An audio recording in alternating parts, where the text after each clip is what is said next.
So, welcome to 90 and Out. Typically, it's a 90-second video commentary on a short passage from the Christian Bible. However, this episode is going to be an overview episode. We're trying something different here. Song of Solomon, also known as Songs of Songs. We completed that series yesterday, and today we're simply going to do an overview of it. So check out that playlist for all of those episodes. It's an interesting book. It definitely stands out as an epic love play and poem right in the middle of the Old Testament.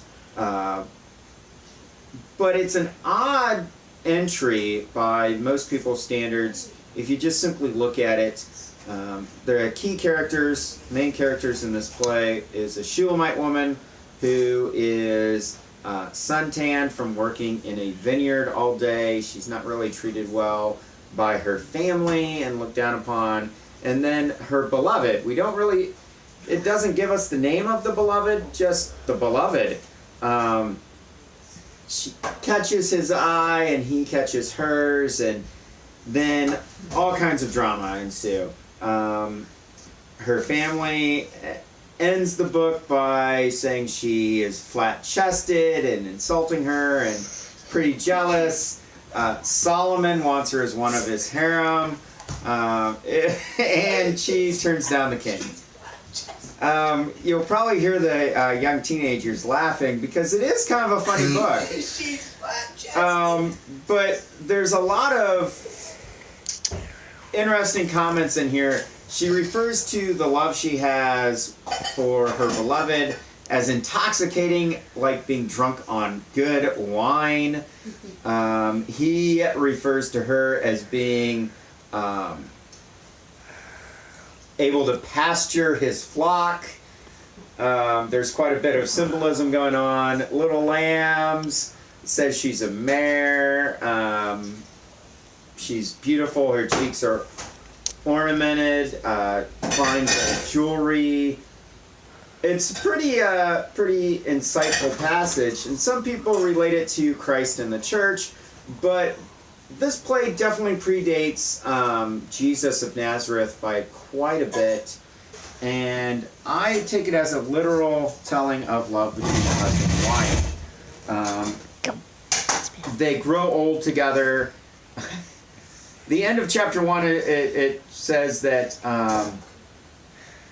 the beams of their house are cedar, the rafters are cypress.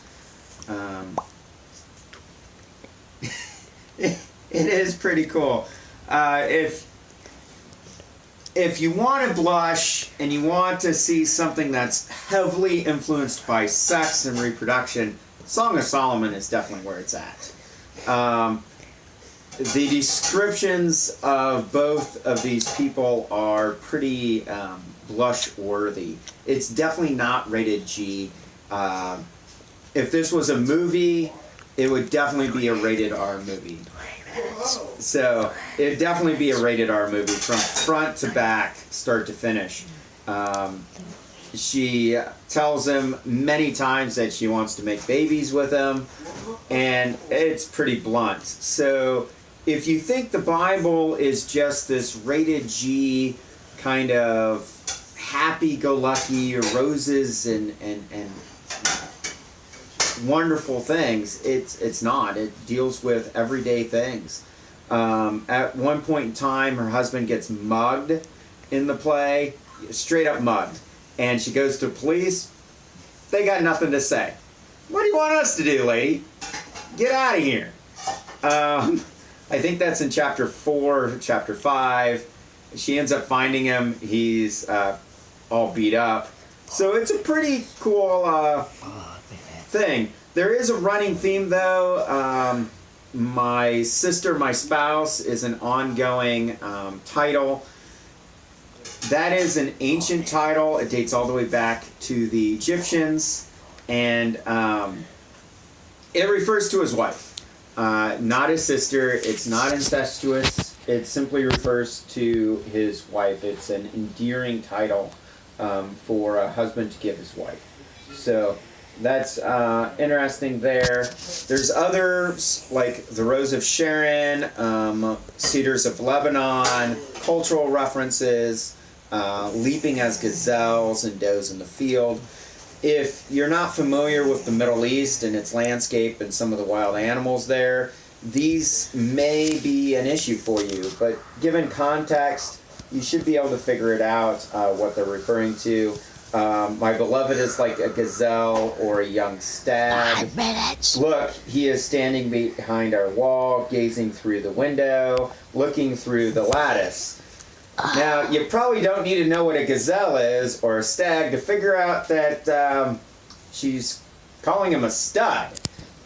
He's well chiseled, well groomed. Oh yeah, and he's a peeping Tom. Because he's looking through the window at her. And that's pretty much, well, a peeping Tom. There's quite a bit going on here. So my cameraman is Xander today, and he's telling me that we're at 6 minutes with this video, so we're going to wrap it up. I highly recommend reading it. It's not very long, at 8 chapters long. Whether you're a pubescent 15-year-old, 14-year-old, I'm sorry, I'm getting corrected, his friend is 16, or you're 16. an adult, full-grown adult in your 30s like myself, it's definitely well worth the read, and it's quite entertaining. So I would like to give a thank you to the cameraman, Xander. He's using my brand new phone that I got today to work on the quality. So without any further ado, thanks for watching 90 and Out. Check out this episode, the rest of the episode and content on this series, and pick it up for yourself. May God richly bless you.